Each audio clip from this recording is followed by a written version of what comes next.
The Mafia boss came to his wife's grave every year. Always alone. Always in silence. Then he heard crying. A young boy placing a paper flower on the same headstone whispering, "She said you'd come back." The child knew things no one should know. And what he revealed would unravel a secret 3 years buried. The rain came down in sheets, turning the cemetery paths into dark mirrors that reflected nothing but gray sky. Lorenzo de Luca pulled his black coat tighter and kept walking, past marble angels and granite crosses, toward the oak tree at the far edge of Sacred Heart Cemetery. He'd made this walk every October 15th for 3 years now. Same time. Same flowers in his hand. White roses, her favorite. His shoes sank into the soft earth as he approached the polished headstone. Isabella Marie de Luca. Beloved wife. Her light still shines. Lorenzo knelt in the mud, not caring about his expensive suit, and laid the roses against the cold stone. "Hey, Bella," he whispered, his voice rough. "Another year without you." The city skyline rose in the distance, all steel and glass, but here among the graves, it felt like the world had stopped moving forward. Lorenzo had built an empire in that city. Money, power, respect earned through fear and loyalty. But none of it mattered on days like this. He closed his eyes, letting the rain wash over his face. 3 years since the car accident that took her. 3 years of wondering if he could have prevented it somehow. 3 years of the big house feeling too empty, too quiet. That's when he heard it. A small, choked sob. Lorenzo's eyes snapped open, his hand instinctively moving to his waist, where his gun usually sat. But he'd stopped carrying to the cemetery after the first year. This was Isabella's place. She wouldn't have wanted violence here. The crying came again, softer now, from somewhere behind Isabella's headstone. Lorenzo stood slowly, scanning the area. The cemetery was supposed to be empty. He'd made sure of that. His men always secured the perimeter on this day, keeping curious eyes away. No one was supposed to be here. He stepped around the headstone and froze. A small boy, maybe 7 or 8 years old, knelt in the mud on the other side of Isabella's grave. His clothes were soaked through, a thin jacket that had seen better days, worn jeans with holes in the knees, sneakers held together with duct tape. His dark hair was plastered to his head, and his small shoulders shook with quiet sobs. In his hands he held a flower. Not a real one. A rose made from red construction paper, carefully folded and taped, already wilting in the rain. "Kid," Lorenzo said, his voice gentler than he'd used in months. "What are you doing here?" The boy's head jerked up, eyes wide with fear. They were brown, rimmed red from crying. For a moment, Lorenzo thought he'd bolt like a scared rabbit. But the boy didn't run. Instead, he looked down at the grave, then back up at Lorenzo, and said in a trembling voice, "Are you him?" Lorenzo's jaw tightened. "Am I who?" "The man she talked about." The boy clutched the paper rose tighter. "She said you'd come back. Every year on this day. She said you'd be here." The world seemed to tilt sideways. Lorenzo's heart hammered against his ribs. "Who told you that?" The boy carefully placed the paper rose next to Lorenzo's white ones. His small hands were shaking. "The kind lady. She used to come to our home and bring us food. She told us stories and made sure we had warm clothes." His voice broke. "Before she went to heaven." Lorenzo felt like he'd been punched in the gut. He looked down at the grave, then back at the boy. "What's your name, son?" "Tommy." The boy wiped his nose with his sleeve. Tommy Santos. "Tommy, I need you to tell me something very important." Lorenzo crouched down, bringing himself to eye level with the child. "This kind lady, what was her name?" Tommy's lips trembled. "Mrs. Isabella. She was the nicest person I ever met. She told us that even when bad things happen, there are still good people in the world." A tear rolled down his cheek. "My mom said I should come here every year and leave a flower. She said maybe one day you'd see it and know that Mrs. Isabella's kindness didn't die with her." Lorenzo's throat tightened. His vision blurred, but he forced himself to focus. "Your mother, what's her name?" Lucia Santos. Tommy looked down at his worn sneakers. She's sick now. Real sick.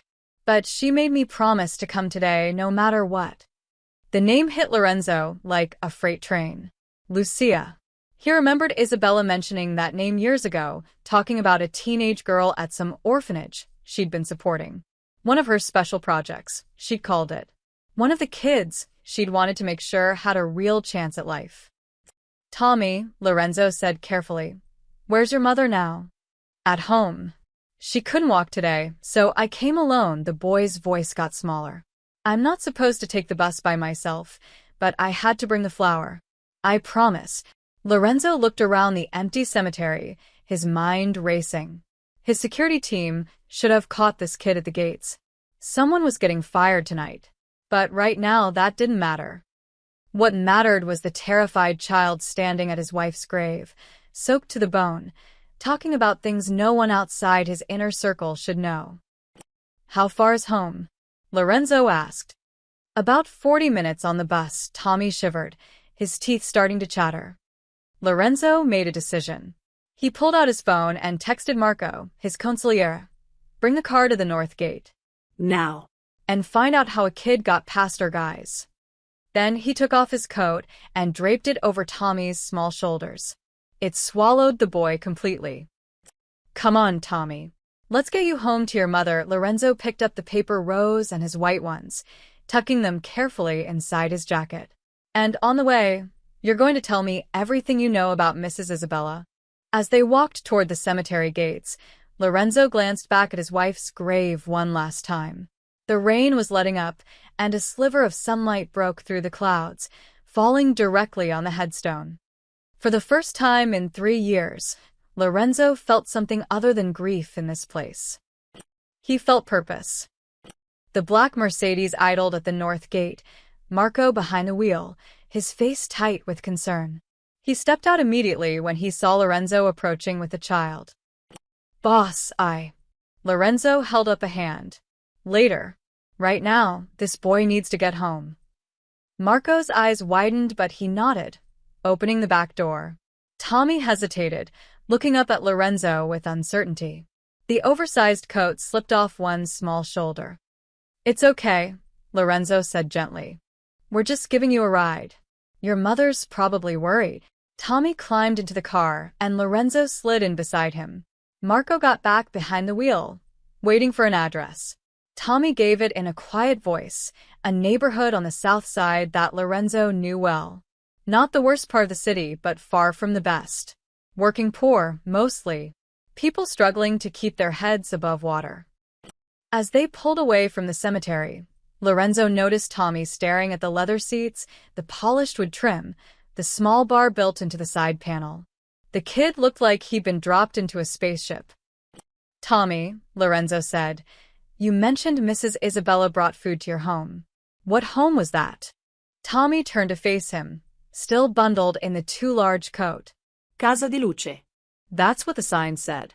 It means House of Light in Italian. Mrs. Isabella taught us that. Lorenzo's chest tightened. Isabella had been born in Italy, moved to America as a child. She'd always loved teaching kids about her heritage. How long did you live there? Lorenzo asked. Since I was 4. My mom, she got real sick back then and she couldn't take care of me for a while. So they put me in Casa di Luce. Tommy picked at a thread on his jacket. But it wasn't like a bad place. Not at first. Mrs. Isabella made it nice. Tell me about her visits. Tommy's face brightened for the first time, a small smile breaking through the sadness. She came every Tuesday, always right after lunch. She'd bring these big boxes of food, real good stuff, not like the usual mush we got. Pizza sometimes. Or sandwiches from this fancy place downtown. And fruit. I'd never had a mango before Mrs. Isabella. Lorenzo remembered Isabella's Tuesday absences. She'd always said she was volunteering at a youth center. He'd never pressed for details, trusted her to do her charity work without his world touching it. She'd sit with us, Tommy continued, his voice warming with memory. Tell us stories about faraway places. About brave people who stood up for what was right. She said every single one of us mattered. Even if the world tried to tell us different, his smile faded. She said her husband was a powerful man, but that real power was using what you had to help people who couldn't help themselves. Lorenzo stared out the window, rain streaking the glass. Isabella had said things like that to him too, usually late at night when she thought he was asleep. She'd whisper about the weight of power, about responsibility, about leaving the world better than you found it. Did she talk about me? Lorenzo asked, the question out before he could stop it. Tommy nodded. Not your name. But she said he was complicated, that he'd made hard choices in a hard world. She said she saw goodness in him, even when he couldn't see it in himself. The boy looked up at Lorenzo with those serious brown eyes. She said love meant believing in someone's best self, even when they'd forgotten it was there. Lorenzo felt something crack open in his chest. He cleared his throat. When did she stop coming? 3 years ago. One Tuesday, she just didn't show up. Tommy's voice dropped. The next week either. Mrs. Chun, she ran the place. She got real quiet and sad. Then she called all of us together and told us Mrs. Isabella had been in an accident, that she'd gone to heaven. Mrs. Chun, Lorenzo repeated, filing the name away. She still run Casa de Luz. Tommy shook his head. No. About 6 months after Mrs. Isabella died, these men in suits came. They had papers. Said the orphanage was closing, that there wasn't enough money. Mrs. Chun cried. She said that wasn't true, that Mrs. Isabella had set up funds to keep it running for years. His hands balled into fists. But they didn't care. They made us all leave. Lorenzo leaned forward slightly. What happened to the kids? Most got moved to other places. Foster homes, state facilities. I got lucky. My mom had gotten better by then. She was working 2 jobs, so they let me come home. Tommy's voice wavered.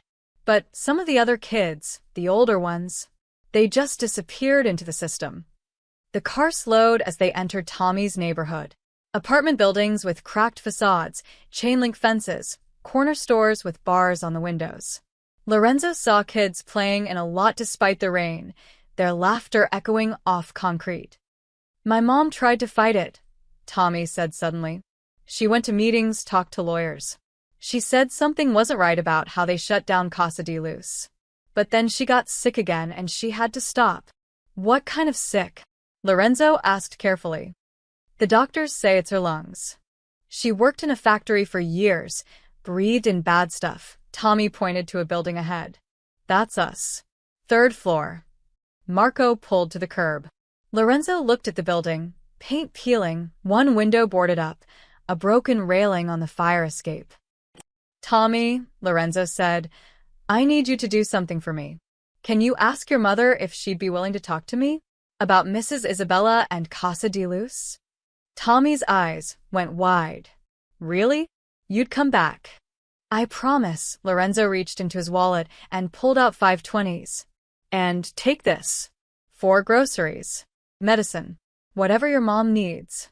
Tommy stared at the money like it was a winning lottery ticket. I can't. Yes, you can. Mrs. Isabella would want you to have it. Lorenzo pressed the bills into the boy's hand. I'll come by tomorrow. Will your mother be home? Tommy nodded slowly, clutching the money. She doesn't go anywhere anymore. Good. Lorenzo opened the car door. Go on. Get inside and get warm. Tommy climbed out, then turned back. Mister. Thank you for believing me. Lorenzo watched the boy run toward his building, the oversized coat flapping behind him. When Tommy disappeared through the entrance, Lorenzo pulled out his phone. Marco, he said quietly, I need you to find out everything about an orphanage called Casa de Luz. Who ran it, who shut it down, and where every cent of my wife's donations went. Marco met his eyes in the rearview mirror. You think something's off? Lorenzo looked up at the 3rd floor window where a light had just turned on. I think my wife was murdered, he said. And I think that boy just handed me the first clue. Lorenzo's office was on the 42nd floor of the De Luca Tower, overlooking the city that both feared and needed him. The rain had stopped, leaving the streets below slick and shining under streetlights. He stood at the window, a glass of whiskey untouched in his hand, thinking about paper roses and a boy with worn-out shoes. Marco entered without knocking, carrying a laptop and a thick manila folder. I pulled everything I could find on short notice. You're not gonna like it. Lorenzo turned from the window. Show me. Marco spread papers across the massive oak desk, printouts, photographs, official documents with government seals. Casa di Luce. Established 15 years ago as a non-profit children's home. Small operation, maybe 20 kids max at any time. He pointed to a photo of a modest two-story building. Located in the Riverside district. Isabella started donating 7 years ago, Lorenzo said, pulling up a chair. I remember signing the checks. Yeah, about that. Marco opened the laptop, tilting the screen toward Lorenzo. Your wife didn't just donate. She set up a trust fund specifically for Casa di Luz. $5 million, invested conservatively, meant to generate about $200,000 a year in perpetuity. He scrolled through bank statements. The fund was established 6 years ago, managed by Whitmore and Associates. Lorenzo leaned forward. I never saw paperwork for $5 million, because she used her inheritance money. The account her grandmother left her. Marco's jaw tightened. It was her money to do with as she pleased. She didn't need your signature. Isabella's grandmother had left her a fortune, old Italian money, completely separate from Lorenzo's business. She'd rarely touched it, said she wanted to save it for something meaningful. So, there should still be money in that trust, Lorenzo said slowly. Should be. But 3 months after Isabella's death, the trust was dissolved. Every penny transferred out. Marco pulled up another document. Casa di Luz's operating license was revoked 2 weeks later. Officially, due to financial irregularities and failure to meet state care standards. Irregularities, Lorenzo's voice was ice. What kind? According to the state filing, an audit revealed the orphanage was mismanaging funds. The report claimed they couldn't account for donations, that the facilities were substandard, that there were concerns about child welfare. Marco shook his head. But here's the thing. The audit was ordered by the City Child Welfare Board, and it happened exactly 1 week after Isabella died. Lorenzo stood, pacing to the window. Someone moved fast. Real fast. Almost like they were waiting for something. Marco pulled out another sheet. The trust fund was dissolved by court order. A judge ruled that since Isabella had died and the orphanage was under investigation, the money should be redistributed to more appropriate charitable causes. Which judge? Harold Brennan. Second Circuit. Lorenzo knew that name. Judge Brennan was at every major fundraiser, every political dinner. He'd even been to Lorenzo's home once, years ago, for a charity auction Isabella had hosted. Who received the redistributed funds? Lorenzo asked. Marco's expression darkened. That's where it gets interesting. The money was split between 3 organizations, the Greater Metro Youth Foundation, New Horizons Children's Fund, and the Urban Development Coalition. I don't know any of those. You're not supposed to. They're shells. Marco pulled out more documents, corporate filings, tax returns. I had our forensic accountant take a quick look. All 3 organizations were incorporated in Delaware 2 years ago. They have boards of directors, fancy websites, all the trimmings. But they don't actually do anything. No programs, no staff, no real operations. Lorenzo felt his blood turning cold. Laundering. That's my guess. The money goes in as legitimate charity donations, gets moved around through various accounts, and comes out clean on the other side. Marco pointed to a list of names. Look at the board members. Lorenzo scanned the list and felt his stomach drop. Robert Chun, no relation to the Mrs. Chun who ran Casa di Luz. David Morrison, Patricia Whitmore, James Sullivan, and 3 city councilmen, Richard Hayes, Thomas Bradford, and Angela Reeves. These people, Lorenzo said quietly, half of them were at Isabella's funeral. I know. Marco closed the laptop. There's more. I cross-referenced these names with city contracts over the past 5 years. Every single one of them has connections to the Riverside development deal. Lorenzo remembered that deal. A massive redevelopment project. Luxury condos, shopping centers, high-end restaurants. The land had been purchased for pennies on the dollar from various small property owners who'd been forced to sell. Casa de Luz was in Riverside, Lorenzo said, the pieces clicking together. Right in the middle of the planned development zone. That building and the 2 acres it sits on are worth about $12 million now. Marco pulled out a property record. Guess who bought it 3 years ago, right after the orphanage closed? Tell me. Riverside Holdings LLC. Another shell company. But I traced it back through 6 different corporate layers. Marco's voice was grim. It's owned by a consortium that includes Patricia Whitmore, Robert Chen, and a venture capital firm called Apex Investments. And Apex Investments. Run by Michael Castellano. The name hung in the air like poison. Michael Castellano, rival family, old money, connections that reached into City Hall and beyond. He'd always operated on the edge of Lorenzo's territory, never quite crossing lines but always pushing boundaries. Lorenzo walked back to his desk and finally took a sip of his whiskey. It burned going down. They stole from children. They stole Isabella's legacy. He set the glass down carefully. And they killed her to do it. We don't know that for sure, Marco said, but his tone suggested he believed it too. Don't we? Lorenzo pulled out his phone, scrolling to the accident report he'd read 1,000 times. Isabella's car went off Riverside Bridge. Brake failure, they said. But her car was only 2 years old, regularly maintained. And she was driving home from where? Marco checked his notes. She'd been at a meeting downtown. Some charity thing. Find out what meeting. Find out who else was there. Lorenzo's voice was steel. And I want a full background on every person connected to those shell companies. Bank records, phone logs, travel history. Everything. Boss, some of these people are connected. If we start digging, they'll notice. Good. Lorenzo looked out at the city again, at the distant lights of the Riverside district. I want them to notice. I want them to wonder. I want them scared. What about the kid? Tommy and his mother? Lorenzo pulled out his phone and typed a quick message to his head of security. Put a protection detail on the building. Discreet. If anyone comes near that family, I want to know about it. He paused. And find out what medical care Lucia Santos needs. Whatever it costs, we're covering it. Marco nodded, gathering the papers. You think they'll talk? I think Lucia Santos tried to fight them once and got shut down. She knows something. Lorenzo picked up the photo of Casa de Luz, the small building that was supposed to be a haven for forgotten kids. Tomorrow, I'm going to find out what. After Marco left, Lorenzo stood alone in his office, the weight of 3 years of grief transforming into something sharper, more focused.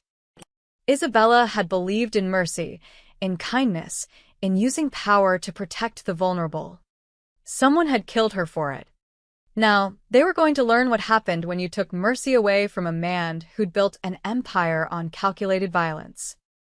He picked up his phone and looked at the last photo he had of Isabella, smiling, radiant, holding a paper flower made by a child's hands. I'm going to find them, Bella, he whispered to the empty room. Every single one. Marco called at 6 a.m. Lorenzo hadn't slept. He'd spent the night going through old financial records, looking for patterns he'd missed. I found the accountant, Marco said without preamble. Guy named Dennis Park. He did the books for Casa de Luz for 12 years. Retired 2 months after the place shut down. Where is he? Small house in Meadowbrook. Quiet neighborhood. I don't think anyone's bothered to look for him. Marco paused. I can handle this alone if you want. No. I'm coming. Lorenzo was already reaching for his jacket. Pick me up in 20 minutes. Dennis Park's house was a modest ranch-style home with a well-kept garden and a bird feeder in the front yard. The kind of place where a man went to disappear into peaceful obscurity. A silver Honda sat in the driveway, at least 15 years old, but spotlessly clean. Lorenzo and Marco walked up the path. Before they could knock, the door opened. Dennis Park was in his 70s, thin and gray-haired, wearing khaki pants and a cardigan despite the mild morning. His eyes went wide when he saw Lorenzo's face. I wondered if you'd come, he said quietly. I saw the news about you visiting the cemetery yesterday. Someone posted a photo online, you with a child. He stepped back. You'd better come in. The house was neat, almost obsessively organized. Bookshelves lined the walls, filled with accounting texts and mystery novels. Photos of grandchildren decorated the mantel. Mr. Park, Lorenzo began, but the old man held up a hand. I know who you are, Mr. DeLuca. Everyone in the city knows. And I know why you're here. He walked to a closet and pulled out a lockbox, the kind lawyers used for sensitive documents. I've been waiting 3 years for someone to ask the right questions. He set the box on the dining room table with a heavy thud. I kept copies of everything. Against company policy, against probably half a dozen laws. But I knew something was wrong. Dennis's hands trembled slightly as he worked the combination lock. Your wife was a good woman. What they did to her, what they did to those children, I couldn't just let it disappear. The box opened. Inside were ledgers, financial statements, and folders organized with the precision of someone who'd spent a lifetime making numbers tell stories. Dennis pulled out a leather-bound ledger, the kind people didn't use anymore in the age of spreadsheets. Casa di Luce S.r.l. books. Not the ones I submitted to the state, but the actual records. He opened it, running his finger down columns of numbers. Your wife's trust fund generated about $200,000 a year, like clockwork. But only half of that ever reached the orphanage. Lorenzo leaned forward, studying the entries. Where did the rest go? Here, Dennis pointed to a series of line items marked simply as administrative fees and consulting services. I was told to process these payments by the board of directors. They said it was standard procedure, costs for legal compliance, facility oversight, that kind of thing. But it wasn't, Marco said. No. These payments went to shell companies. I traced them as far as I could before I started getting warnings to stop asking questions. Dennis pulled out another document, a flowchart he'd made himself, with boxes and arrows connecting names and corporations. The money was being siphoned off systematically. $100,000 a year for 6 years. $600,000 stolen from children. Lorenzo felt rage building in his chest, but he kept his voice level. You said you got warnings. From who? Phone calls mostly. They knew my home address, where my daughter worked, what school my grandkids attended. Dennis's face was pale. I was told to keep my head down, process the numbers, and forget what I saw. After your wife died and the orphanage closed, I destroyed the official copies and retired.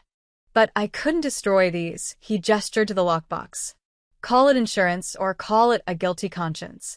Marco was photographing pages with his phone, capturing evidence.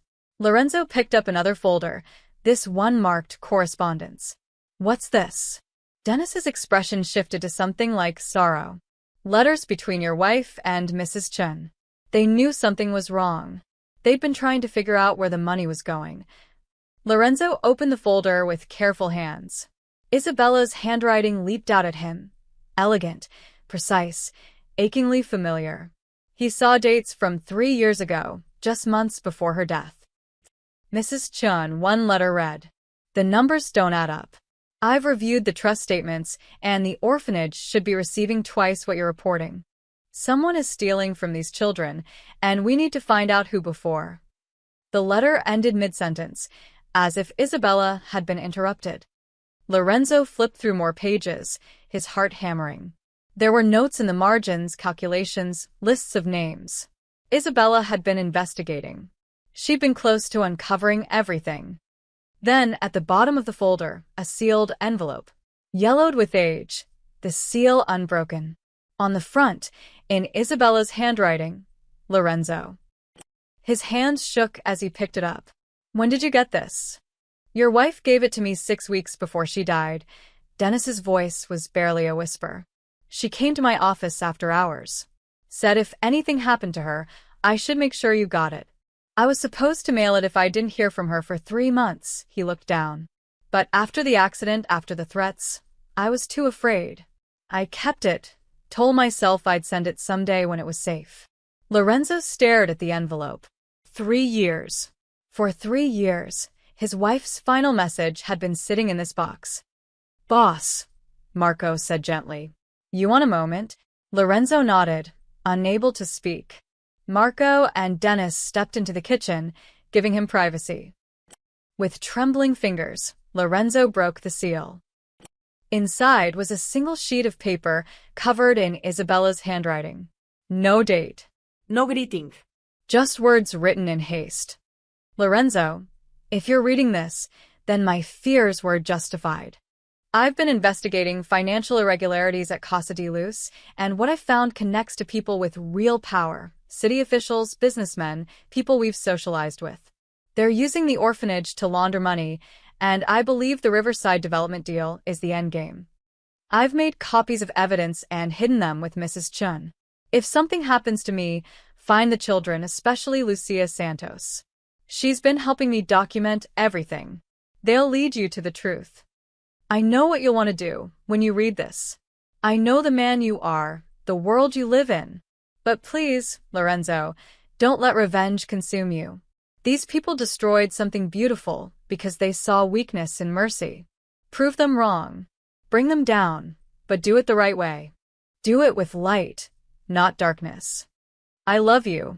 I've always loved the man you are beneath the armor. Let him win this fight. Forever yours, Isabella. Lorenzo read the letter 3 times, each word cutting deeper. She'd known. She'd known they were coming for her, and she'd tried to protect him even then. She'd tried to guide him towards something better than the violence that came so naturally. He folded the letter carefully and put it back in the envelope. When Marco and Dennis returned, his eyes were dry, but his jaw was set with cold determination. Mr. Park, Lorenzo said, I need copies of everything in that box. Already made them. 3 years ago, Dennis pulled out a USB drive. Scanned every page. It's all here. Lorenzo took the drive, then pulled out his checkbook. He wrote a number and handed it to Dennis. For your courage. And for your grandchildren's college fund. Dennis looked at the check, $50,000, and his eyes filled with tears. Mr. DeLuca, my wife trusted you. That means I trust you, Lorenzo stood. You did the right thing, keeping these records. Now, let me do the right thing with them. Outside, in the car, Marco glanced at him. What's the play? Lorenzo looked at the USB drive in his hand, then at the envelope in his pocket. We're going to do exactly what she asked, he said quietly. We're going to bring them down with light. But first, I need to talk to Lucia Santos. Lorenzo arrived at Sacred Heart Cemetery at dawn, before the gates officially opened. The groundskeeper recognized him and let him through without questions. Money and reputation opened doors, even to the dead. He stood at Isabella's grave, the white roses from 2 days ago still fresh in their vase. The paper rose Tommy had left was gone, probably blown away by wind or dissolved by rain. But its image remained burned in Lorenzo's mind. He wasn't sure why he'd come. Maybe because Isabella's letter had asked him to find the children. Maybe because Tommy had mentioned coming back. Maybe because this place, despite the grief it held, was the only spot where he still felt connected to his wife. The sun was just breaking over the horizon when he heard footsteps on the gravel path.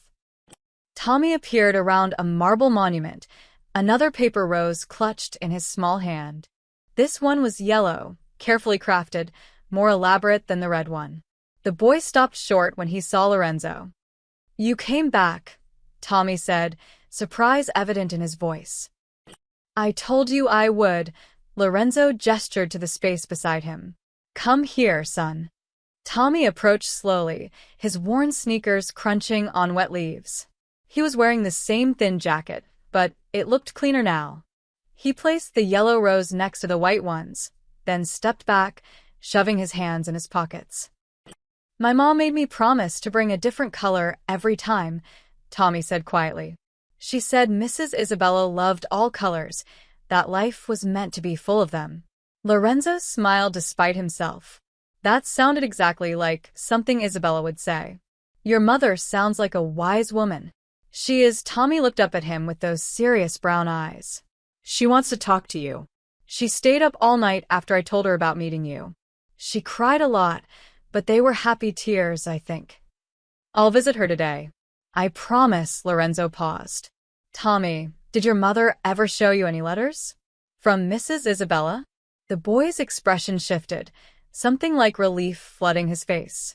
That's why I came early. I thought maybe you wouldn't believe me about knowing Mrs. Isabella, but Mom said if I gave you the letters, you'd understand everything. He reached into his jacket and pulled out a Ziploc bag, the kind used for school lunches. Inside was a stack of folded papers, yellowed with age, protected from the morning dew. Lorenzo took the bag with careful hands. Through the clear plastic, he could see Isabella's handwriting on the top letter. His throat tightened. Mom said Mrs. Isabella wrote to us, Tommy explained. Not just to the orphanage, but to us personally.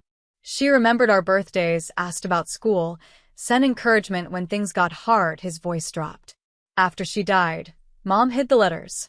She was scared someone would find them and take them away. But she said you should have them now. That maybe they'd help you understand what Mrs. Isabella was really doing. Lorenzo opened the bag and carefully unfolded the first letter. It was dated 4 years ago, addressed to Lucia and Tommy. Dear Lucia and Tommy, I hope this finds you both well. I'm writing under my maiden name, Isabella Rossi, because sometimes it's safer to help people without drawing too much attention. Please don't mention my last name to anyone at Casa di Luz. Just call me the kind lady who visits on Tuesdays. Lucia, I know you're working hard to get back on your feet. Enclosed is a check for $500. It's from a private scholarship fund I manage. Use it for whatever you and Tommy need, medicine, rent, clothes. No strings attached. Tommy, your teacher told me you got an A on your reading test. I'm so proud of you. Keep studying hard. Education is the key that unlocks every door. With love and hope, Isabella. Lorenzo's hands trembled. He unfolded another letter, this one dated 3 months later. Another check mentioned, another update on Tommy's progress, more encouragement for Lucia. The letters continued, dozens of them, spanning 3 years. Isabella hadn't just donated to Casa di Luce. She'd built relationships with individual children and their families. She'd sent money under her maiden name to avoid detection, protecting them from whatever corruption she'd sensed. There are 43 letters, Tommy said softly. Mom counted. Mrs. Isabella never missed a month, not once. Even when she was traveling, she'd send them from wherever she was. He pointed to one envelope. That one came from Paris. She told me about the Eiffel Tower. Lorenzo found that letter. Isabella describing France, encouraging Tommy to dream big, to imagine a world beyond his circumstances. Enclosed was a check for $700. She helped other kids too, Tommy continued. Not just us. Maria Rodriguez, Danny Kim, Sarah Williams, she wrote to all of them. Different amounts, different names she used, but always the same kindness. He kicked at a pebble. After she died, Mom tried to find the other families. But most had moved away or gotten lost in the system. We couldn't warn them. Warn them? Lorenzo looked up sharply. About what? Tommy's face darkened.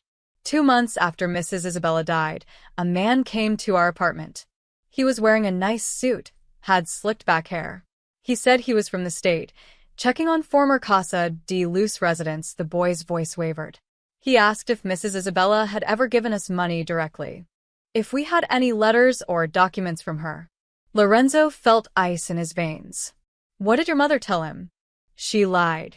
Said we barely knew Mrs. Isabella, that she was just a volunteer who visited sometimes. Tommy looked down. The man didn't believe her. He said that if we had anything belonging to Mrs. Isabella, we should turn it over. That it was illegal for her to have given money without proper documentation. He said we could get in trouble. What happened then? Mom told him to leave. He gave her a business card and said he'd be back. Tommy's hands balled into fists. That night, Mom got real sick. Had to go to the hospital. The doctors said it was her lungs, but it happened so fast. And that man never came back. Mom thinks. She thinks maybe he did something to make her sick. To keep her quiet. Lorenzo's mind raced. Do you still have the business card? Tommy shook his head. Mom threw it away. She was scared. She didn't want anything connecting us to any of it. Lorenzo stood, looking down at the stack of letters in his hands. Isabella's careful documentation, her secret network of support, her attempt to protect vulnerable families from the very people who were supposed to help them. Tommy, Lorenzo said, crouching down to eye level, I need you to do something brave. Can you do that? The boy nodded, though fear flickered in his eyes. I need you to trust me. And I need your mother to trust me too. Lorenzo put a hand on the boy's shoulder. What happened to Mrs. Isabella? What's happening to your mother? It's all connected. But I'm going to fix it. I'm going to make sure the people who hurt you face justice. How? Tommy asked, his voice small. Lorenzo looked at his wife's grave, at the yellow paper rose Tommy had made with his own hands, at the letters that proved Isabella's secret war against corruption. By finishing what she started, he said. By being the man she believed I could be. Tommy studied him for a long moment, then nodded. Mom's awake now. She'll be waiting. Then let's not keep her waiting. Lorenzo carefully placed the letters back in the plastic bag. And Tommy, thank you for being brave enough to come find me, for keeping these letters safe. You did exactly what Mrs. Isabella would have wanted. A small smile broke across Tommy's face, the first genuine one Lorenzo had seen. Together, they walked back through the cemetery, past silent graves and morning mist, toward answers that had been waiting 3 years to be found. Marco's call came through as Lorenzo and Tommy rode the elevator up to the 3rd floor of the Santos apartment building.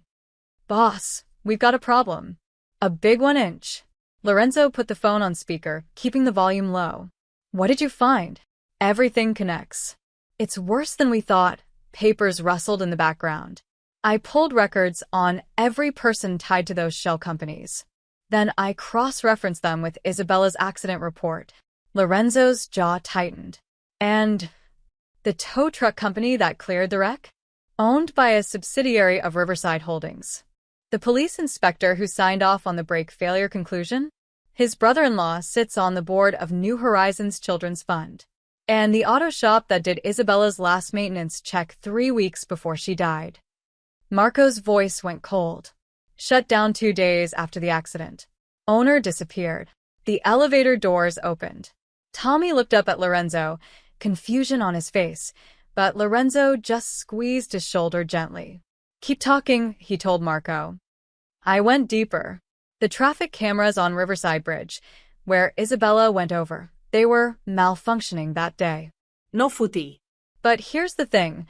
The city contracts for traffic camera maintenance? Handled by a company called Metro Systems Integration. Let me guess, Lorenzo said quietly. Metro Systems is connected to our friends, owned by Robert Chen. Same guy on the charity boards. Marco paused. Boss, they orchestrated this.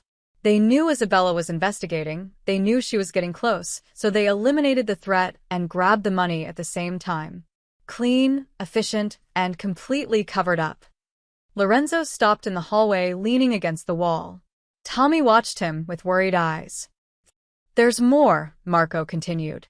I found the development permits for Riverside. Guess who fast-tracked them through City Council?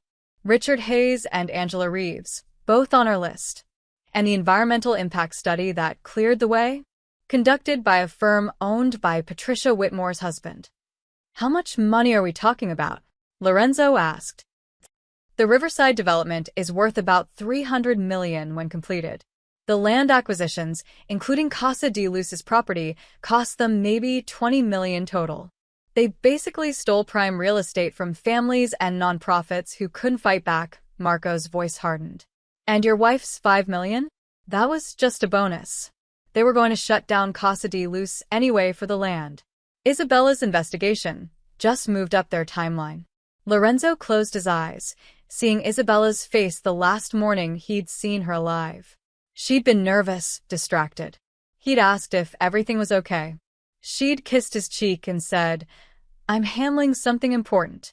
I'll tell you about it tonight. She never came home. Who else is involved? Lorenzo asked. I'm still digging, but I've confirmed at least 9 people so far. 3 city councilmen, 2 judges, including Brennan, who dissolved the trust, a deputy mayor, and several business executives. Marco hesitated. Boss, there's one more name. I wasn't sure if I should mention it. Tell me. Michael Castellano is definitely involved, but he's not running it. He's muscle and money, but the operation is bigger than his family. Marco took a breath. The real architect appears to be David Morrison. He's the one who sits on all the boards, who links all the companies together. He's careful, kept his name off most documents, but he's the spider in this web. David Morrison. Lorenzo knew him, mid-50s, Harvard-educated, supposedly legitimate businessman. He ran a venture capital firm, donated to museums and hospitals, sat on charitable boards. He'd been at Isabella's funeral, standing in the back, looking appropriately somber. Where is Morrison now? Lorenzo asked. His office is downtown. But boss, this guy has connections everywhere. Police, judges, politicians. If we move on him directly. We don't. Not yet. Lorenzo looked down at the plastic bag of letters in his hand. Keep digging. I want phone records, financial transactions, everything. I want to know every meeting, every deal, every dirty handshake. Build me a complete picture. What are you going to do? I'm going to talk to someone who tried to fight these people once before. Maybe she remembers something useful. Lorenzo hung up and looked at Tommy. The boy was staring at him with wide eyes. Those people, Tommy said softly. They killed Mrs. Isabella. On purpose. Lorenzo crouched down, meeting the boy's gaze. Yes, they did. But that's not something you need to worry about. Can you be brave a little longer? Tommy nodded, though his hands were shaking. They walked to apartment 3C. The door was slightly ajar, a woman's voice calling from inside. Tommy? That you? It's me, Mom, Tommy called back. And I brought him. The man from the cemetery. The door opened wider, and Lorenzo found himself face to face with Lucia Santos. She was thin, painfully so, with dark circles under her eyes and an oxygen tube running from her nose to a portable tank on a small cart. But her eyes were sharp, intelligent, and filled with a mixture of fear and desperate hope. Mr. DeLuca, she said, her voice hoarse but steady.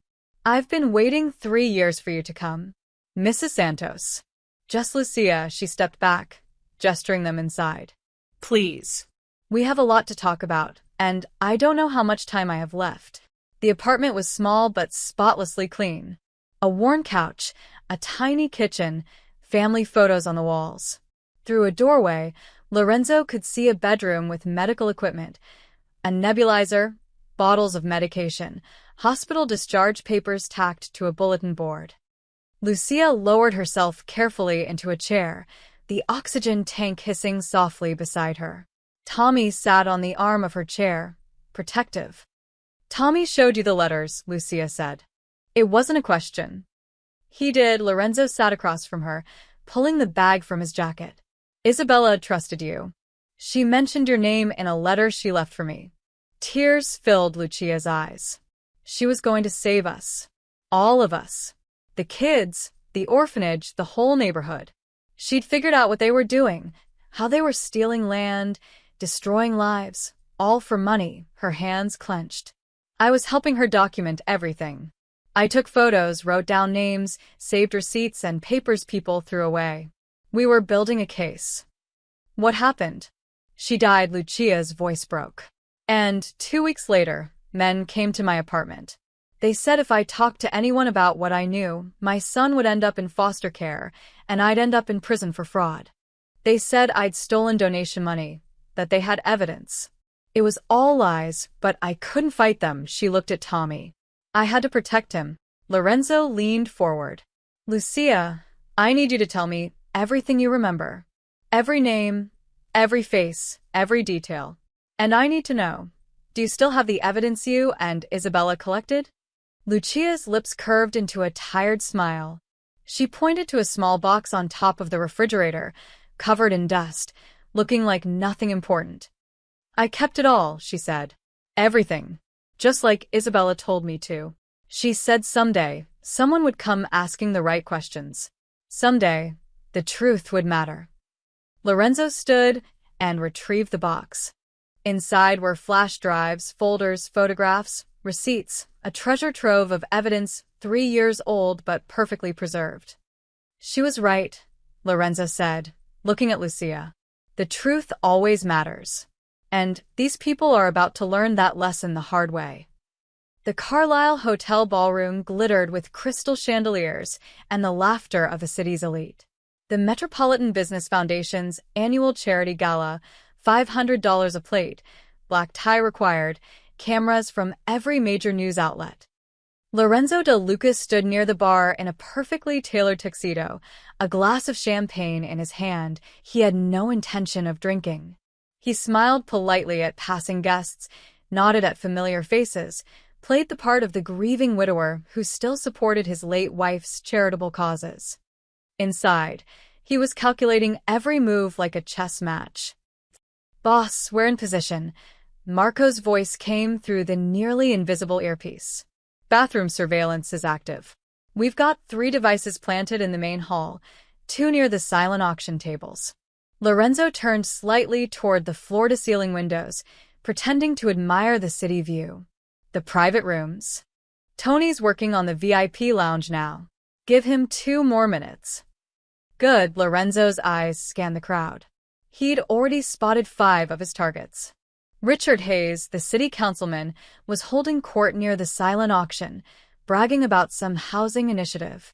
Patricia Whitmore was laughing with a group of society women, her diamond necklace probably worth more than Casa de Luz's annual budget had been. "Mr. De Luca," a smooth voice came from behind him. "I'm surprised to see you here." Lorenzo turned, keeping his expression neutral.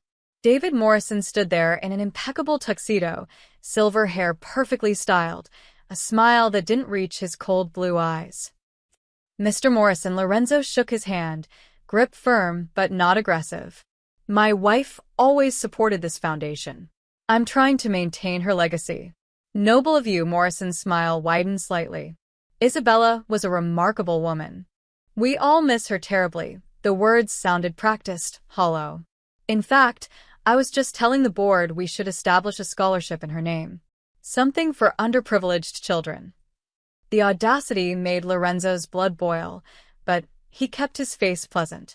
This man had orchestrated Isabella's murder, stolen her money, destroyed the orphanage she loved, and now wanted to use her name for publicity. "That's very thoughtful," Lorenzo said smoothly. "I'd be happy to discuss the details. Perhaps we could schedule a meeting?" "Absolutely. My secretary will be in touch." Morrison glanced around the room. "I should mingle. But it's good to see you returning to society, Lorenzo. Grief can isolate us, if we're not careful." As Morrison walked away, Marco's voice came through again. "Did you just make a date with the man who killed your wife?" "Keep your friends close," Lorenzo murmured, barely moving his lips. "Where's Castellano?" "VIP lounge, 2nd floor. Looks like a private meeting happening up there. Hayes, Morrison, Judge Brennan, and 3 others I'm still identifying." Lorenzo felt a surge of satisfaction. Getting them all in one room was exactly what he needed. "Tony finished with the devices?" "Just wrapped. Audio is crystal clear." "Perfect." Lorenzo set down his champagne and made his way through the crowd, shaking hands, exchanging pleasantries. To everyone watching, he was just another wealthy donor making the rounds. He passed Angela Reeves, the city councilwoman, deep in conversation with a real estate developer. "The Riverside project is ahead of schedule," she was saying. "Breaking ground on Phase 3 next month. The returns are going to be astronomical." Lorenzo kept walking, but his jaw tightened. They were still profiting from the land they'd stolen, still building their empire on the graves of destroyed lives. Near the silent auction, he encountered Judge Harold Brennan, the man who dissolved Isabella's trust fund. "Mr. De Luca," Brennan extended his hand, expression solemn. "How are you holding up? I think about Isabella often. Such a tragic loss." Lorenzo shook his hand, resisting the urge to break every finger. "I appreciate that, Your Honor. Though I've been reflecting lately on her charitable work. Did you know she'd set up a substantial trust for an orphanage? Brennan's eyes flickered, just for a second, barely noticeable. Is that so? I handle so many trusts. I'm afraid the details blur together. Of course, Lorenzo smiled. I'm sure you were just following protocol when it was dissolved. These things happen. Indeed, Brennan excused himself quickly, moving toward the bar. Marco's voice. He's rattled. Heart rate probably spiking. Good, Lorenzo murmured. Let them wonder what I know. He spent the next hour working the room systematically. He congratulated Robert Chen on his company's recent success. He asked Patricia Whitmore about her charity work, mentioning Casa de Luz by name and watching her face go pale. He told Thomas Bradford, another councilman, that he was considering new investments in Riverside and would love to hear about development opportunities. Each conversation was a needle, small and precise, letting them know he was asking questions without revealing how much he knew. By 10 o'clock, Lorenzo could feel the tension in the room shifting. The corrupt officials were glancing at each other, their laughter becoming forced, their movements more careful. He found Marco near the coat check, pretending to be on his phone. We've got 4 hours of recordings, Marco said quietly. Morrison and his crew spent 40 minutes in the VIP lounge discussing managing exposure and protecting their investments. They didn't say anything explicitly incriminating, but the implications are clear. Not enough for prosecution, Lorenzo said. No. But enough to make them nervous. Lorenzo looked back at the glittering ballroom, at the people who'd killed his wife, destroyed an orphanage, and were now sipping champagne and congratulating themselves on their charitable giving. The old Lorenzo would have ended this tonight with violence. Quick, brutal, final. Bodies would disappear, and fear would keep the rest in line. But Isabella's letter sat in his jacket pocket, her words clear. Do it with light, not darkness. Boss. Marco was watching him carefully. What's the play? Lorenzo straightened his tie, his decision crystallizing. No guns. No threats. No bodies in the river. He met Marco's eyes. We end this the way she would have wanted. With evidence, exposure, and justice. We're going to bring these people down in the full light of day, and when we're done, everyone will know what they did. That's going to take time. Resources. A lot of careful work.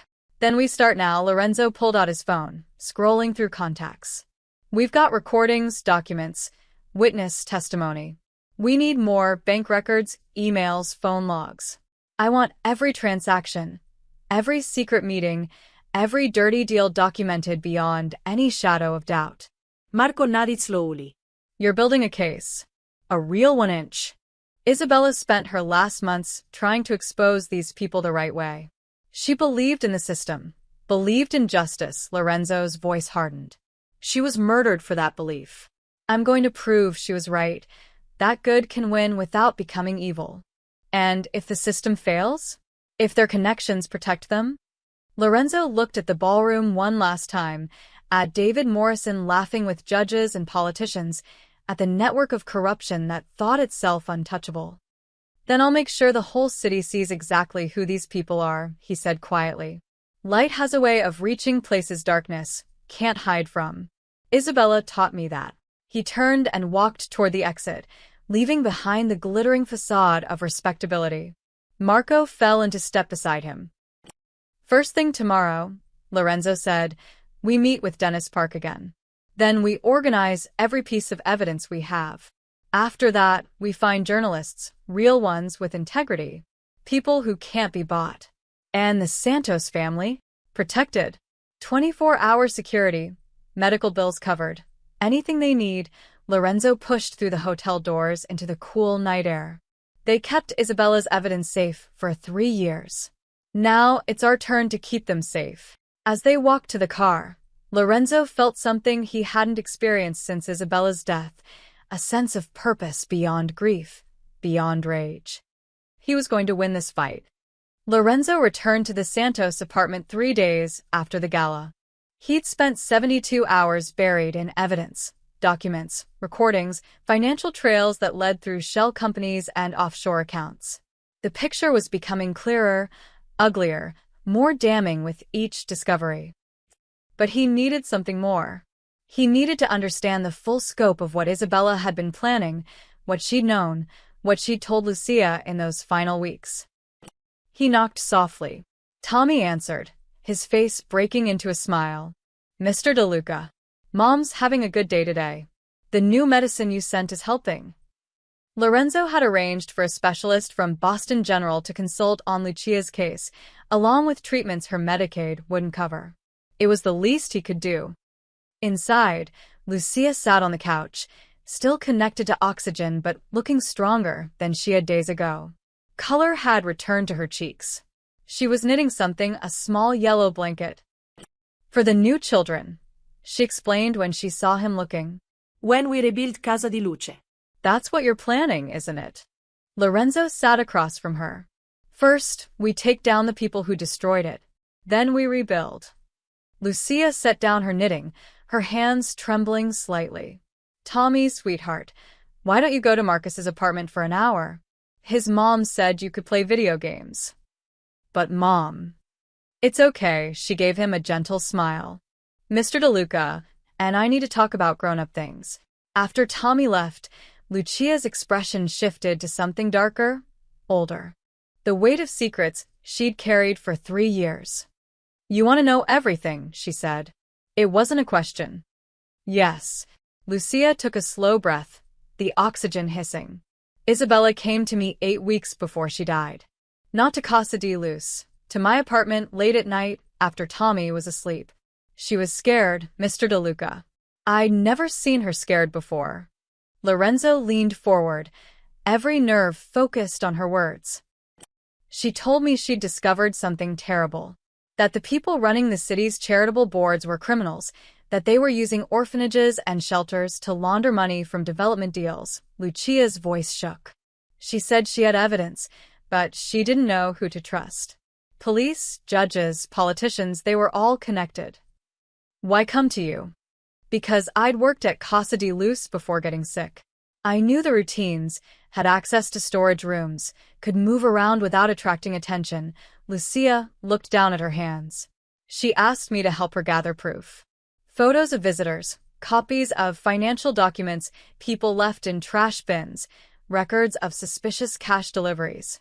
You were her spy. I was her friend. Tears filled Lucia's eyes. She'd saved my life, Mr. DeLuca. When I got sick the first time, lost my job, couldn't afford Tommy's daycare, she paid for everything. Used her maiden name, so it wouldn't be traced. She gave me dignity when the world had taken it all away. Lorenzo felt his chest tighten. This was the woman he'd married, the one who saw people, really saw them, and refused to let them fall through the cracks. The night before she died, Lucia continued, her voice barely a whisper. Isabella came here one last time. She was agitated, kept looking out the window like someone might be following. She gave me a flash drive and told me to hide it somewhere safe, somewhere no one would think to look. The box on the refrigerator. No, Lucia stood slowly, walked to the small kitchen. She opened the freezer and reached behind a bag of frozen vegetables, pulling out a waterproof container. This. She handed it to Lorenzo. Inside was a flash drive in a sealed plastic bag. She never told me what was on it. Just said if anything happened to her, I should get it to you. She made me memorize a message. Lucia's voice broke. She said, "Tell Lorenzo I'm sorry I kept secrets. Tell him I was trying to protect him from my battles. But if I'm gone, this fight becomes his. Tell him to find the children. They're the key to everything. And tell him I love him enough to trust him with the truth, even knowing what he might do with it." Lorenzo's hands shook as he held the container. 3 years. For 3 years, the final piece of evidence had been hidden in a broken freezer in a third-floor walk-up. "Why didn't you come to me?" he asked, his voice rough. "After she died, why didn't you bring this to me?" Lucia's face crumpled. "Because I was terrified. 2 days after Isabella's funeral, a man came here. He was tall, wore expensive suits, had cold eyes. He knew everything, Mr. DeLuca. He knew I'd been helping Isabella. He knew about the evidence we'd gathered. He knew about Tommy's school, my sister's address in California, my medical history. She sat back down heavily, pulling the oxygen tube close. He told me that Isabella's death was a warning. That if I talked to anyone, police, lawyers, journalists, my son would disappear into the foster system and I'd die in prison. Tears streamed down her face. He showed me papers. Fake records claiming he'd stolen donation money from Casa di Luce. He said all he had to do was file charges and my life was over. Did he give you his name? He called himself Mr. Smith. But I saw his car when he left, a black BMW with custom plates. I wrote down the number, put it in the box with everything else. Lorenzo's jaw tightened. What happened to you, Lucia? Your illness. It got worse right after Isabella died. Lucia's laugh was bitter and broken. That's the part one could never prove. I was getting better, Mr. DeLuca. My doctors were optimistic. Then, 3 weeks after Mr. Smith visited, I collapsed at work. Respiratory failure. They said it was a sudden progression of my condition, but it didn't feel natural. She looked at him with hollow eyes. I think they poisoned me. Something slow-acting, something that would look like my existing illness. Just enough to keep me weak, dependent, unable to fight.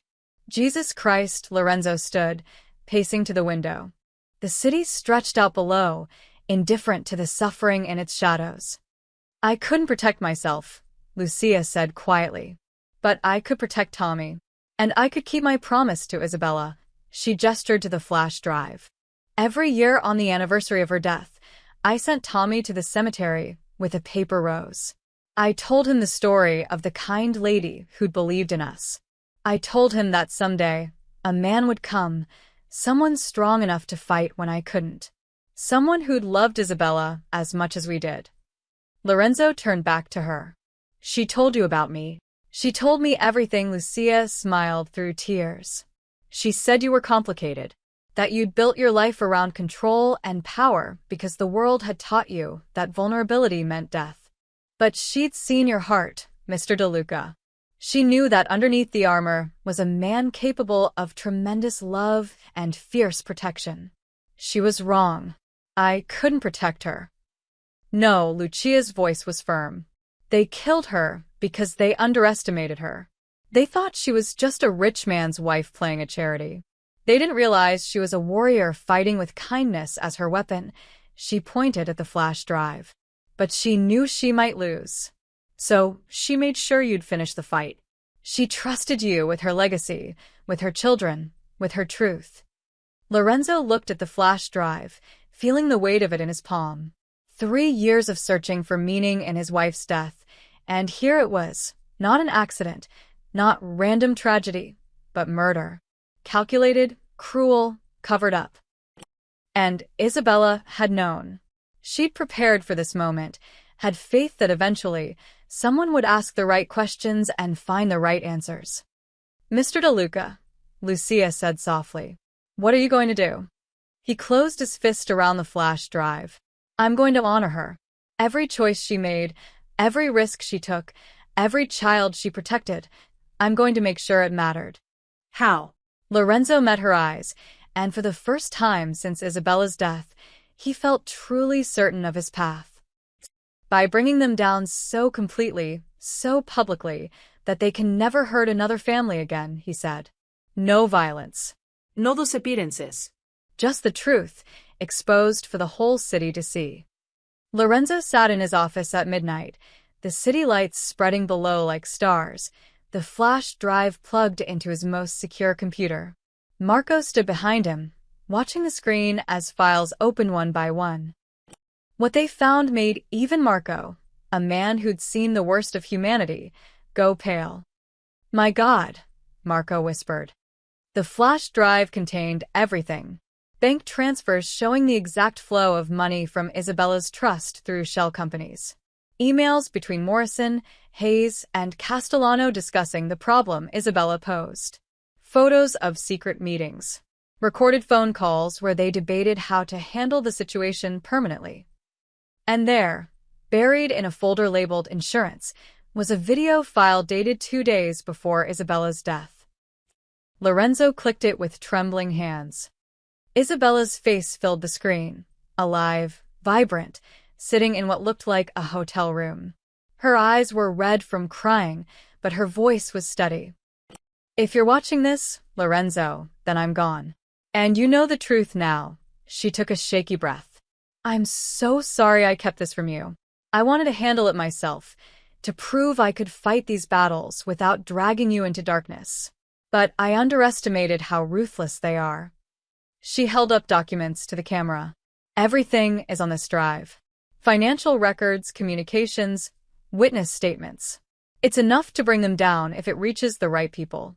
I've tried the police, but they're compromised. I've tried lawyers, but they're afraid. So, I'm trusting you to finish this." Isabella's eyes filled with tears. "Don't let grief make you into something you're not. Don't use your power for revenge. Use it for justice. These people destroyed lives because they thought mercy was weakness. Prove them wrong, my love. Show them that light always defeats darkness in the end." The video ended. Lorenzo sat frozen, staring at the blank screen. "Boss," Marco said gently. "You okay?" Lorenzo wiped his eyes. "Get everyone in here. Now. We have work to do." Within an hour, his team had assembled: Marco, his top accountant Elena, his tech specialist Danny, and a woman named Rachel Chun, a former investigative journalist who now worked as Lorenzo's media consultant. "We're going to war," Lorenzo said, standing at the head of the conference table. "But not the kind any of you are used to. This is an information war, and we're going to win it with facts, evidence, and public outrage." He laid out the strategy, like a general planning a campaign. "Elena, I need you to create financial summaries that anyone can understand. Charts, graphs, simple language. Show exactly how money flowed from Isabella's trust into their pockets. Make it impossible to deny." Elena nodded, already taking notes. "Danny, compile the emails and recordings. Transcribe everything. I want timestamps, context, clear chains of communication. Make it airtight." "On it, boss." Lorenzo turned to Rachel. "This is your moment. I need you to identify journalists who can't be bought. People with integrity, courage, and platforms big enough to make noise." Rachel pulled out her laptop. "I've got 3 names. Sarah Mitchell at the Tribune. She's won 2 Pulitzers for corruption investigations. James Park at Channel 7. He's been trying to expose City Hall for years, but never had enough evidence. And there's an independent investigative podcast, Truth Matters, run by former federal prosecutors. They have millions of listeners." "Perfect," Lorenzo leaned forward. "Here's how we do this. We create 3 separate packages, each one complete, but tailored to the recipient. Print documents for the newspaper, digital files for the TV station, and a comprehensive timeline for the podcast." "What about prosecutors?" Marco asked. "Shouldn't we go to the FBI?" "We will. But not first." Lorenzo's eyes hardened. "The system failed Isabella because the corruption goes too deep. We need public pressure before we involve law enforcement. Once the story breaks, once people are outraged, then prosecutors will have no choice but to act. The spotlight protects them from retaliation." Rachel was already typing. "We should include charity auditors too. State oversight boards, nonprofit watchdog organizations. They can launch independent investigations." "Good. Add them to the list." Lorenzo pulled out Isabella's video file. "And every package includes this. Let people see her face, hear her voice. Let them understand this wasn't just financial crime. It was murder disguised as an accident." For the next 6 hours, they worked with military precision. Elena created 47 pages of financial analysis, color-coded and annotated. Danny compiled a 100-page dossier of communications, complete with verified sources. Rachel drafted cover letters explaining the evidence, providing context, urging immediate investigation. They made copies of everything, stored backups in 3 separate secure locations, and prepared packages for delivery. "We send them simultaneously," Lorenzo said as dawn broke over the city. Tomorrow morning, 9 a.m. Courier service, untraceable. By the time they realize what's happening, the information will be everywhere. Marco looked at the stack of packages. This is it. Once we do this, there's no going back. I don't want to go back. Lorenzo picked up one package, feeling its weight. For 3 years, I've been living in the past, drowning in grief. Isabella left me a road map to the future. It's time I followed it. The next morning, couriers fanned out across the city. 9 packages delivered to 9 different recipients, each one a bomb waiting to detonate. Lorenzo watched from his office, phone in hand, waiting. The first call came at 10:47 a.m. Rachel, her voice electric with excitement. Sarah Mitchell just called me. She said this is the biggest story she's seen in 20 years. She's already got her team mobilizing. At 11:15, James Park from Channel 7 texted, "This is real? You can verify everything." Lorenzo texted back, "Every document, every recording, every claim. It's all verifiable." By noon, Lorenzo's phone was ringing constantly. The podcast hosts wanted to interview witnesses. The state charity board was opening an emergency investigation. A federal prosecutor had reached out through back channels, asking for a meeting. Marco burst into the office at 2 p.m., tablet in hand. "Boss, look." The Tribune's website had a breaking news banner, "Investigation. City officials accused of embezzling millions from children's charity." Beneath it, Sarah Mitchell's byline and the first paragraphs of a devastating exposé. By 5 p.m., Channel 7 was running a special report. James Park stood outside City Hall, his face grave. "Tonight, we're revealing evidence of a corruption scheme that may have cost a beloved philanthropist her life." Lorenzo's phone buzzed with a text from Rachel. Truth Matters podcast just dropped an emergency episode. Already trending #1. He put the phone down and walked to the window. Below, he could see news vans gathering outside the buildings where Morrison, Hayes, and the others worked. Reporters shouting questions. Camera flashes. The darkness they'd hidden in for 3 years was being flooded with light. "Boss," Marco said quietly, standing beside him. "You did it. You actually did it her way." Lorenzo touched the window glass, remembering Isabella's words, "Show them that light always defeats darkness." "We're not done yet," he said. "This is just the beginning. Now we watch them fall." As the sun set over the city, every news station was running the story. Social media exploded with outrage. Hashtags trended. Hashtag Justice for Isabella, hashtag Casa de Luz, hashtag Corruption Exposed. And in a third-floor apartment across town, Lucia Santos sat with her son, watching the news through tears of relief. "Mom," Tommy whispered, "they're going to pay for what they did." "Yes, baby," Lucia said, pulling him close. Mrs. Isabella's light finally reached them. The arrests began at dawn. Lorenzo stood in his office, the same spot where he'd watched the city for 3 years in grief-stricken silence. Now he watched it wake to justice. Every television in the room was tuned to a different news station. Channel 7, SAN, local networks, all showing the same scene playing out across the city. Federal agents in windbreakers, marked cars with flashing lights, officials being led out in handcuffs. FBI agents arrived at the home of City Councilman Richard Hayes at 6:14 this morning. A reporter narrated breathlessly. Hayes is the 3rd official arrested in connection with the Casa de Luz corruption scandal that has rocked the city. The camera showed Hayes being walked down his driveway, still in his bathrobe, hands cuffed behind his back. His wife stood in the doorway, crying. Neighbors gathered on lawns, filming with their phones. Marco entered the office with coffee neither of them would drink. Patricia Whitmore just got picked up at her country club. Angela Reeves surrendered to federal marshals an hour ago. Lorenzo nodded, his face expressionless. Watching another screen showed Judge Harold Brennan being escorted from the courthouse, the same building where he dissolved Isabella's trust fund 3 years ago. "The irony," Marco said quietly. There's no irony in justice, Lorenzo replied. Only inevitability. His phone buzzed continuously, messages from contacts, reporters seeking comments, lawyers offering services. He ignored them all. This moment wasn't about him. On Channel 7, James Park stood outside the federal building.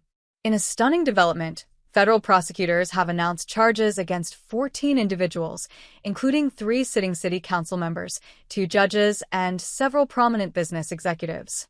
The charges include fraud, embezzlement, money laundering, and, most shockingly, potential involvement in the death of philanthropist Isabella De Luca. Isabella's photograph appeared on screen, the one from the charity gala 4 years ago, her smile radiant, eyes full of life. Lorenzo's chest tightened. Sources tell us the investigation was triggered by evidence compiled by Mrs. De Luca herself before her death in what authorities now believe may have been a staged accident rather than brake failure. The screen shifted to footage of David Morrison being led out of his office building in handcuffs. The man who'd orchestrated everything, who'd smiled at Lorenzo at the gala just days ago, now looked gray and diminished. Reporters shouted questions he refused to answer. Morrison's not talking, Marco said. But his accountant is. Took a deal this morning, full cooperation in exchange for reduced charges. And Castellano? Fled. FBI thinks he's trying to get to his yacht, make a run for international waters. Marco checked his phone. Coast Guard's already intercepted it. He'll be in custody by noon. Lorenzo watched another screen showing Robertson being arrested at his office, employees staring in shock as their boss was led away. The man who'd profited from stolen land, who'd helped cover up Isabella's murder.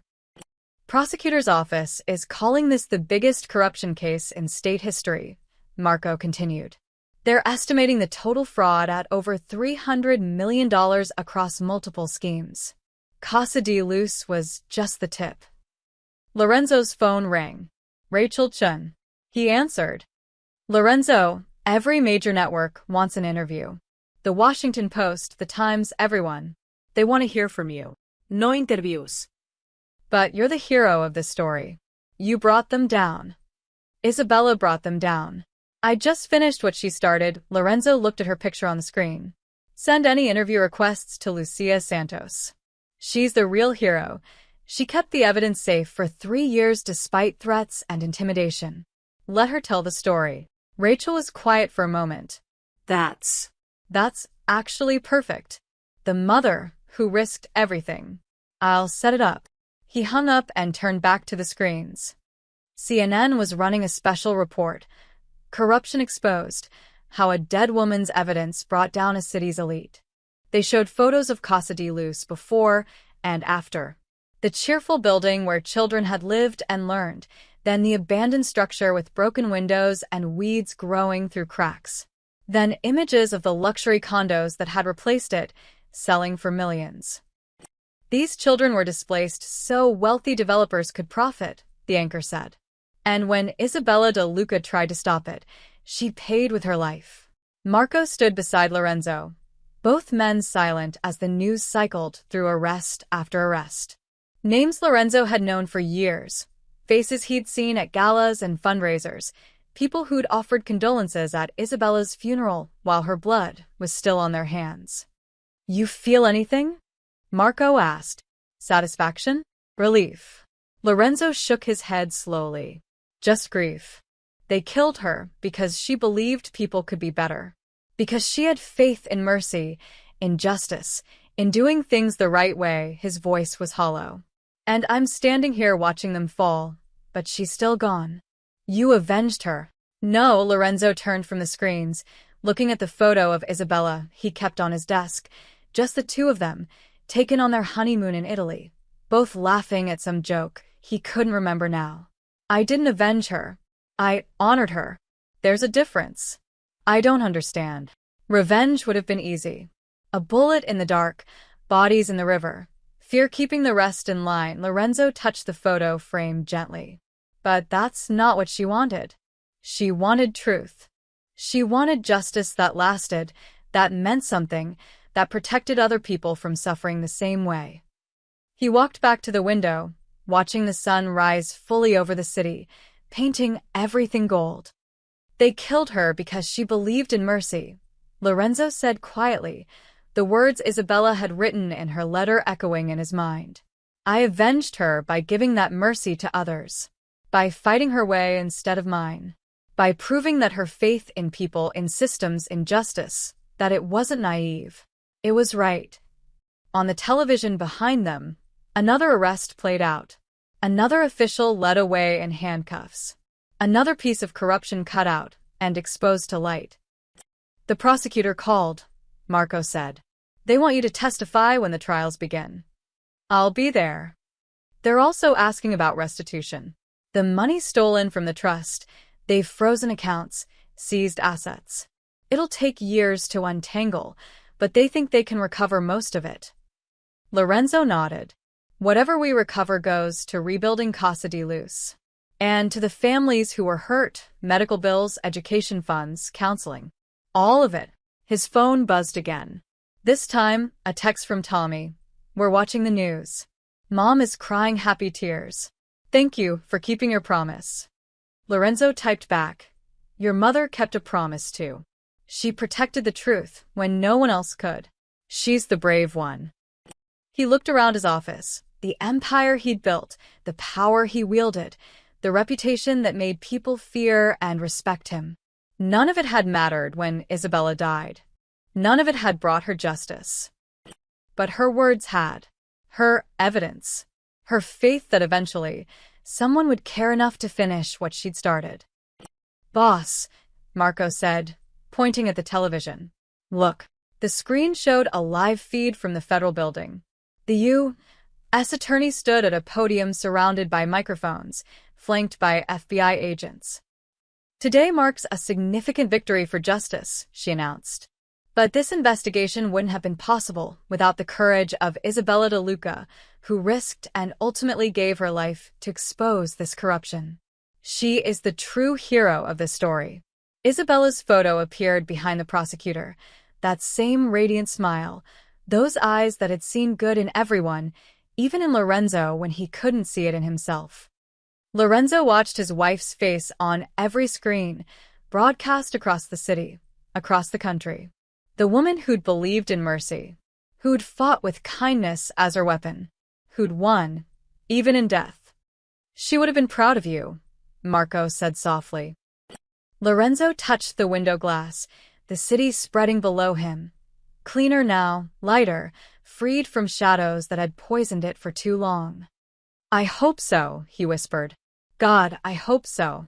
6 weeks later, Lorenzo stood in front of a building that didn't exist in his memories. The structure rose 3 stories on the exact spot where Casa di Luz had once stood.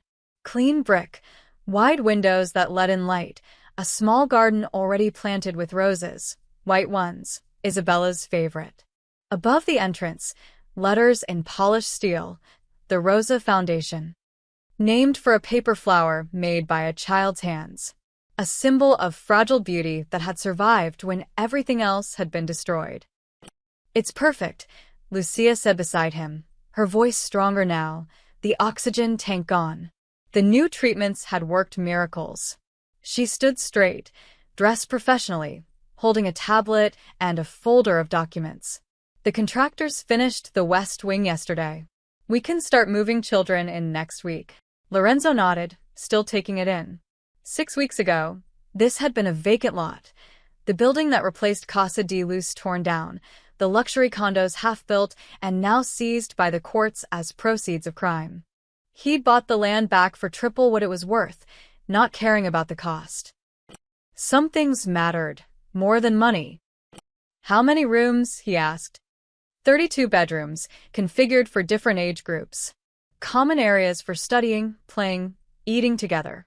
A library, computer lab, art studio. Lucia scrolled through her tablet, showing him floor plans. Medical clinic on the first floor with a full-time nurse. Counseling offices. And a small chapel, non-denominational, because some kids find comfort in that. Isabella would have loved the chapel, Lorenzo said quietly. I know. That's why I insisted on it, Lucia smiled. We have applications from 43 children already. Foster kids aging out of the system, orphans, children of incarcerated parents. All the ones who fall through the cracks. Lorenzo watched workers hanging a sign in the garden. Isabella's garden, a place for hope and healing. The budget is sustainable, he asked. More than sustainable. The recovered funds from the corruption case created an endowment of $12 million. Invested conservatively, that generates enough to operate in perpetuity. Plus, donations have been pouring in since the story broke. Lucia looked at him. People want to help, Lorenzo. They want to be part of something good after all the darkness. A car pulled up, Marco driving, Tommy bouncing excitedly in the passenger seat. The boy leaped out before the car fully stopped, running toward them. Mr. DeLuca. Mom. It's huge. Tommy's face was pure joy. Can I see my room? Your room? Lorenzo raised an eyebrow. Lucia put a hand on her son's shoulder. I told you, Tommy, we're not living here. I'm the administrator, but we have our own apartment. I know, but can I have a room anyway? For sleepovers? So the other kids know someone cares? Tommy looked up at Lorenzo with those serious brown eyes. Mrs. Isabella would want them to have friends, right? Not just staff. Lorenzo felt something crack in his chest, the good kind of breaking, the kind that lets light in. She absolutely would. Lucia, make sure Tommy has a room. He's right, these kids need more than just care. They need family. Tommy hooped and ran toward the building, Marco trailing behind with an amused expression. He's been talking about this nonstop, Lucia said. Wanting to help, wanting to make sure every child feels welcome like he did at the old Casa de Luz. Her eyes glistened. Isabella gave us hope when we had nothing. Tommy wants to pass that forward. He's a good kid. Because good people showed him what goodness looks like, Lucia turned to Lorenzo. I never got to thank you properly. Not just for this. She gestured at the building, but for believing me. For finishing what Isabella started. For being the man she knew you were. Lorenzo looked down, uncomfortable with praise. I just did what she asked. No. You did what very few people would have the courage to do. You chose mercy over revenge. Light over darkness, her way over yours. Lucia touched his arm gently. That's love, Lorenzo. Real love. The kind that changes you. They walked through the building together, Lucia pointing out features, explaining programs. The kitchen where kids would learn to cook. The computer lab with new equipment for homework and job skills. The counseling wing where trauma therapists would help children process their pain. On the second floor, they passed a wall of photographs. Children who'd lived at the original Casa de Luz, smiling faces from years ago. In the center, a large portrait of Isabella surrounded by smaller images of her visiting, reading to children, helping with homework. The children will know her story, Lucia said. They'll understand that one person's courage can change the world. Lorenzo stared at his wife's face, preserved in silver frame and happy memory. She'd been gone 3 years, but in this building, she felt present. Her values, her kindness, her absolute faith in humanity's better nature, all of it lived here. The opening ceremony is in 3 days, Lucia continued. The mayor is coming, the new one, after the recall election. Media will be there. They want you to speak. No, Lorenzo shook his head firmly. This is Isabella's legacy, not mine. You speak. Tell them about her Tuesday visits, about how she saw people others ignored. Tell them about paper roses and frozen flash drives and a mother brave enough to protect the truth. Lorenzo. I'll be there. Front row. But the spotlight belongs to the people she helped, not the person who finally listened. Lucia studied him for a long moment, then nodded. She'd be proud of you. You know that, right? Before Lorenzo could answer, Tommy came running back, breathless. There's a garden on the roof. An actual garden. Can we plant vegetables? Mrs. Isabella used to bring us tomatoes from her garden. We could grow our own. Absolutely, Lucia said. That's a wonderful idea, and we need a memorial. Something that says this place exists because people fought for it. Tommy looked at Lorenzo. Can we put Mrs. Isabella's name somewhere everyone can see it? Lorenzo crouched down to Tommy's level. What did you have in mind? A statue. In the garden. Her reading to kids, the way she used to. Tommy's expression turned serious. So, everyone remembers that she didn't just give money. She gave herself. Then, that's what we'll do. Lorenzo stood, looking at Lucia. Commission a sculptor. Bronze.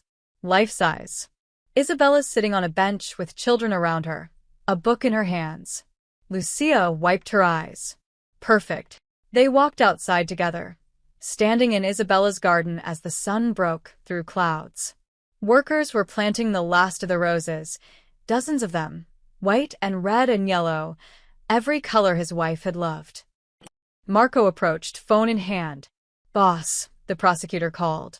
Morrison's pleading guilty to all charges. 40 years minimum.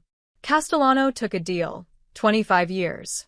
Hayes and the others go to trial next month, but their lawyers are already discussing plea bargains. Good, Lorenzo said simply. It's over, Marco added. Really over. Lorenzo looked at the building, at the Rosa Foundation, at Isabella's garden, at Lucia planning programs, and Tommy dreaming of rooftop vegetables and children who would sleep safely tonight because people had chosen to care. No, he said quietly. It's not over. It's just beginning. Because justice wasn't just about punishment. It was about restoration. It was about taking something broken and building it back better. It was about proving that the people who chose kindness, who fought with love instead of fear, who believed in mercy even when the world mocked them for it, they were the ones who won in the end. Isabella had taught him that. And now, in this building named for a paper rose, her lesson would be taught to hundreds of children who needed to hear it most. That even when bad things happen, there are still good people in the world. And sometimes, if you're very lucky, those good people refuse to let darkness have the final word. October 15th. For years since Isabella's death. 1 year since a boy with a paper rose changed everything. Lorenzo walked the familiar path through Sacred Heart Cemetery, but this time he wasn't alone. The morning was clear, crisp, the kind of autumn day Isabella had loved. Leaves scattered gold and red across the graves. White lilies surrounded Isabella's headstone now, dozens of them, placed by people who'd read her story, who'd been moved by her courage, who wanted to honor a woman they'd never met but whose legacy had touched their lives. Lorenzo knelt, brushing leaves from the polished granite. His usual white roses lay in his hands, but today they felt different.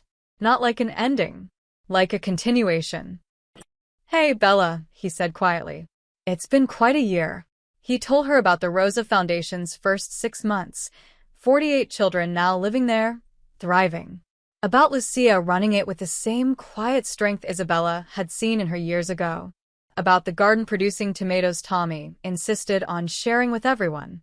About the statue, unveiled last month, of Isabella reading to children, her bronze face capturing that smile Lorenzo still saw in dreams. The trials wrapped up, he continued. Morrison got 40 years. Castellano 25. The others took deals, but they're all in prison. Every single one, and she paused. And I did it your way. No violence. No disappearances. Just truth and light, exactly like you asked. Footsteps on gravel made him turn. Tommy appeared around a monument, taller now, wearing new clothes that actually fit, his face fuller and healthier. In his hands, he carried a paper rose. This one intricately folded, purple petals with gold edges, more beautiful than any he'd made before. But he wasn't alone. Behind him walked Lucia, strong and steady, oxygen-free for 8 months now. And beside her, 3 other children, kids from the Rosa Foundation, each carrying their own paper flowers in different colors. Mr. DeLuca, Tommy said, then corrected himself with a small smile. Lorenzo, we wanted to come together this year, to thank Mrs. Isabella properly. The children approached shyly, placing their handmade flowers around the headstone. A red rose from a girl named Maria. A blue one from a boy called Danny. A yellow one from little Sarah, who couldn't have been more than 6. We made them in art class, Maria explained. Ms. Lucia told us about Mrs. Isabella's tradition. How she believed even small beautiful things matter. They do matter, Lorenzo said, his voice thick. Every single one. The children stepped back, joining Lucia, giving Lorenzo and Tommy space. Tommy placed his purple rose carefully beside Lorenzo's white ones. Then he stood there, hands in his pockets, looking at the grave with an expression far too old for his 8 years. I still talk to her sometimes, Tommy said quietly. Tell her about school, about the foundation, about how Mom's doing. Is that weird? No. Lorenzo put a hand on the boy's shoulder. I do the same thing. Do you think she hears us? Lorenzo looked at the grave, at the flowers, at the inscription he'd read 1,000 times. Isabella Marie de Luca, beloved wife. Her light still shines. But there was something new now. Just below, freshly carved into the granite, words he'd had added last week. Her light never faded. It simply found another to carry it. Yeah, Lorenzo said. I think she hears us. And I think she's proud of what we've built. Tommy was quiet for a moment, then said something that changed everything. Mom says I can call you whatever feels right. That you've been more than just her boss or a friend helping out. The boy looked up at him, vulnerable and hopeful. Would it be okay if I called you something else? Lorenzo's breath caught. What do you want to call me? Tommy's voice was barely a whisper. Papa. The word hung in the air between them, small, enormous, terrifying, perfect. Lorenzo had never wanted children, had told himself his world was too dark, too dangerous, that he couldn't be responsible for something so precious. But standing here, looking at this boy who'd led him out of grief and back to purpose, he understood what Isabella had tried to tell him. Family wasn't about blood. It was about showing up, about choosing to care even when it was hard, about being present for someone who needed you. Tommy, Lorenzo said, his voice breaking, I'd be honored. The boy's face split into a radiant smile, and he threw his arms around Lorenzo's waist. Lorenzo held him tight, this child who'd brought a paper rose to a grave and unknowingly delivered salvation. Over Tommy's head, he saw Lucia crying quietly, her hand over her heart. The other children watching with wide eyes, understanding something profound was happening even if they couldn't name it. Lorenzo knelt down, bringing himself eye level with Tommy. Your mom's always going to be your mom. But if you need a father, someone to help with homework and teach you things and be there when life gets hard, I'm here. For as long as you need me. Promise? Tommy asked. Promise. Tommy hugged him again, tighter this time. Lorenzo closed his eyes, feeling something he hadn't felt in 4 years. Completeness. Not happiness exactly, because the grief was still there, would always be there. But purpose. Connection. Hope. He opened his eyes and looked at Isabella's grave, at the new inscription gleaming in the morning light. You were right, Amore, he whispered. They led me home, because Isabella had known. Even facing death, even frightened and alone, she trusted that her light would survive through the children she'd protected. That eventually, someone would see what she'd seen, that the most vulnerable among us hold the keys to our salvation. Tommy stepped back, wiping his eyes, trying to look brave. Should we say something? All together? Lorenzo nodded.